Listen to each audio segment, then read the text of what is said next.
nSight.Media with Nate Rackiewicz.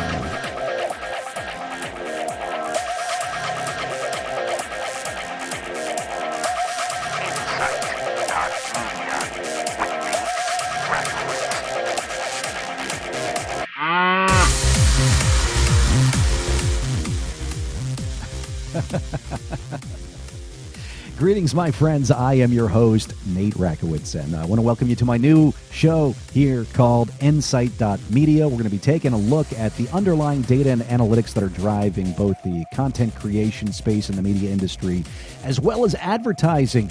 And so for that, I want to share today with you a little bit about my background. I want to share with you a little bit about the companies that I've gotten involved with here.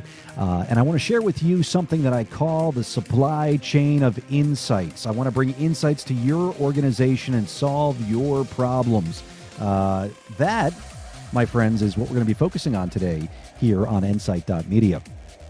So the first thing I want to do, though, is I want to share with you a website that is my new site, my new company, called Nathaniel. Yeah, that's right. It's just called Nathaniel. I figured if there's a company out there called Meredith, why not just use the name that I don't use for anything else, which is my full name. That it's the only name that people call me when I'm in trouble, so I need to repurpose that. And so I've done just that.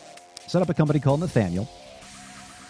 You can find out more about us on the web at NathanielMedia.com. That's Nathaniel media.com, which is the umbrella company for this show, for my hobby podcast called Pop Song Tech. It's also handling my arrangements that I've got with the company that I just joined as our chief analytics officer called Research Measurement Technologies Incorporated. It's a wonderful startup in the media space, and it was co-founded by three guys, two of which were former CEOs. One is the former CEO of a company called Kantar Media North America. The other is the former co-founder of a company called TiVo Research and Analytics, or TRA, which was sold to TiVo years ago and represents their whole analytics capability.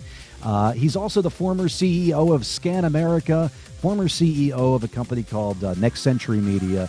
The Bills is what I call them. But they invited me to join their wonderful startup that focuses on content analytics, content discovery, content recommendation.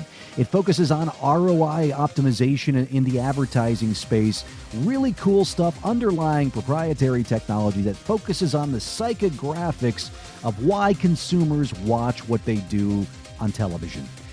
They've got a solution that is 50% better than anything else on the market, and we're excited to work on deploying products to the market, both for business and for consumers.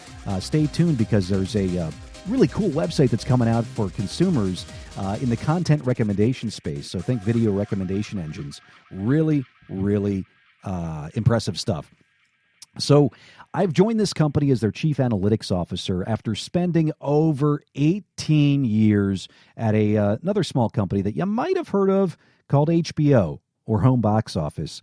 My most recent position at Home Box Office is where I was serving as a senior vice president in their program strategy and planning department, where we focused on the operations of taking data and analytics and leveraging that to drive content decisions, scheduling decisions, promotional planning decisions. I oversaw the company's Consumer Data Governance Council, where we took a look at how we leverage consumer data to inform better marketing buys, better marketing decisions, email marketing decisions, and the like.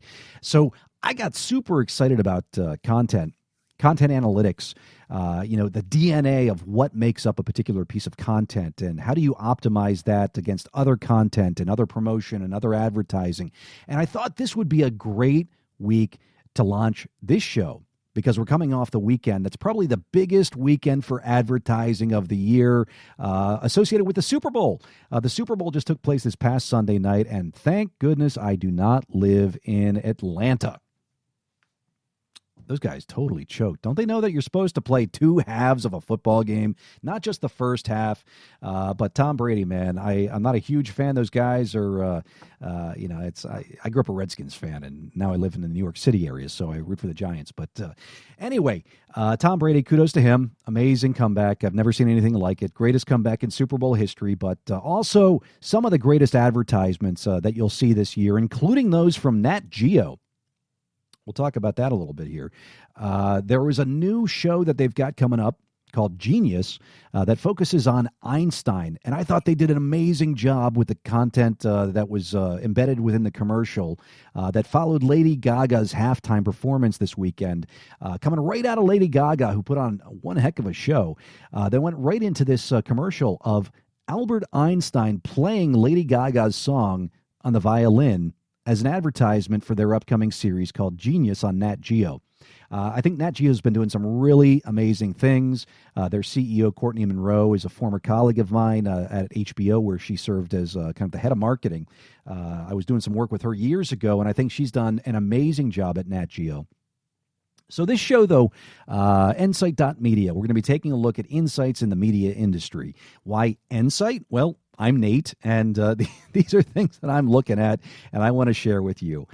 Today, I want to share with you a little bit of information about RMT. I want to share with you another partnership that I've got with a company called Optimity Advisors, talk with you about some of the offerings that are going on in that space, see if there's an opportunity here for us to work together through RMT, through Optimity, or just, hey, hanging out here in podcast land. You can learn more about my company at nSight.Media.com. If you want to kick back, relax, and just enjoy some music, I've got a podcast called Pop Song Tech. I go by another name called Otis Ranger on that. It's just for fun. This show's for business. And today we're talking about entertainment, insights, and solutions, kind of the three pillars of Nathaniel Media. Entertainment, things like this show, Pop Song Tech, just working with the entertainment industry. Insights, though, I want to share with you a concept I've put together, a framework at a very high level called the supply chain of insights. If you want to become an enlightened organization in the media industry, we've got a nice framework for you that we're going to talk about in that space, leveraging the latest in data and analytics. IT is not what it used to be, right? Data is not just a back office IT thing anymore. It is the future. You need to understand the data and analytics, and we're just sitting in a flood of that, whether it's coming from IoT, the Internet of Things, whether it's coming from the set-top boxes in the media industry that are now with all the MVPD providers, whether it's sitting in your own first-party databases just waiting to be tapped as a television network. Data is there, and there be gold in them hills, as they say.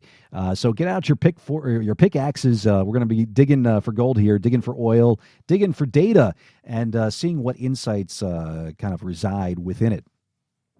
So we're talking about those things today. So, I want to also invite you to share this show, certainly with others. If you've got questions about the things that I'm talking about in this show, or just want to reach out to me, you can email me anytime.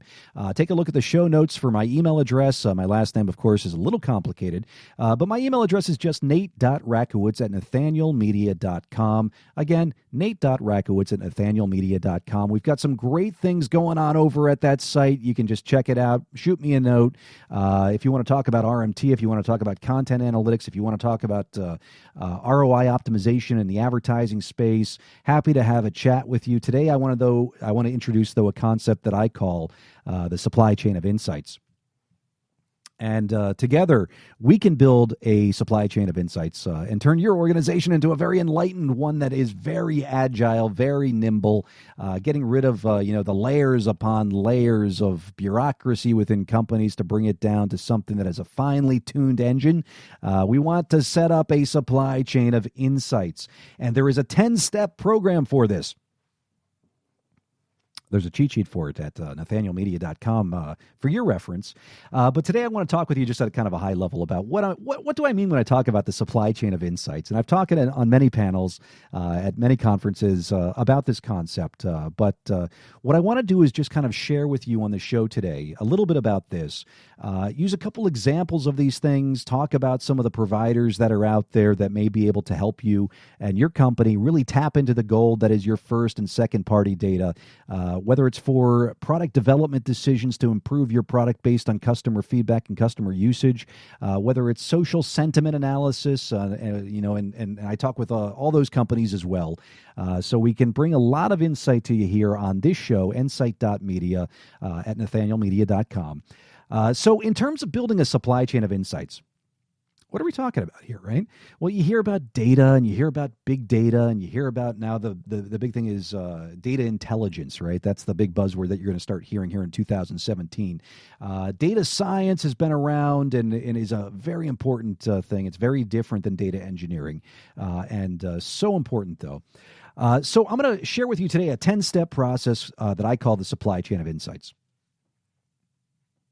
Starts with something out of business school, basic business stuff. Have you ever heard of a SWOT analysis?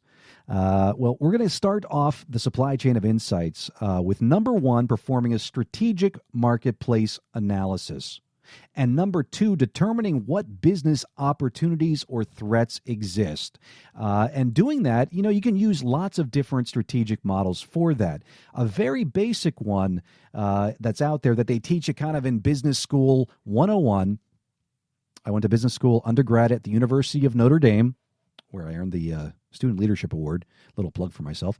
And I did my MBA at NYU's Stern School of Business. And in both places, you can't escape the SWOT analysis. So why not start with the basics here at nSight.Media? And what is a SWOT analysis, you might ask? Well, it's become kind of parody, right? So many people actually kind of make fun of this. And if you're a fan of the television show on HBO called Silicon Valley, which I certainly am, really an amazing comedy, I certainly just has me laughing all the time. If you understand Silicon Valley or if you understand the technology industry, this is a great, great show. But they had it on season 2, Jared Dunn explaining what a SWOT analysis is to his team of software engineers who are certainly not business folks. And you got to understand also that Jared is kind of like their COO. He's the business guy, right? He's not the technologist. He's not the guy that's there sitting in the code. He's the guy that's helping them pull the business together. So here's him explaining a SWOT analysis to his team. What if we don't get it right? I mean, it could hurt us just like it hurt them. Shit, I don't know. Now, this is critical, Richard. Maybe we should SWOT this decision. I don't know what that is, but no. SWOT analysis? Nope. SWOT? No? Holy cow. Did he really just say, holy cow? I've had a board ready for just such an occasion. I've booby-trapped the house with corporate resources. SWOT is a way of evaluating a decision. And you just break it down into strengths, weaknesses, opportunities, and threats. You're fucking joking. Not at all. You can SWOT a concept, a department, or a new initiative. You can even SWOT a person, although you have to be careful. They might SWAT you back. I want to SWAT you. Well, you can, because now you have the tools. Okay, shout them out, and I'll tack them up. Jared, I'm really sorry, but I have to go. Would it make more sense if I worked something up and then I got back to you guys when... Okay, great. I'm on it. So they all walk out, and he's just standing there looking at his board for the SWOT analysis. But, these are the basic concepts here. What are your strengths? What are your weaknesses? What are your opportunities? And what are your threats? Because then for step number 3, after we've gone through kind of a basic SWOT analysis in steps 1 and 2, we then in step number 3, as part of the supply chain of insights, hypothesize on what data might allow us to vet those opportunities or vet those threats. And this is something that I have a lot of experience in doing.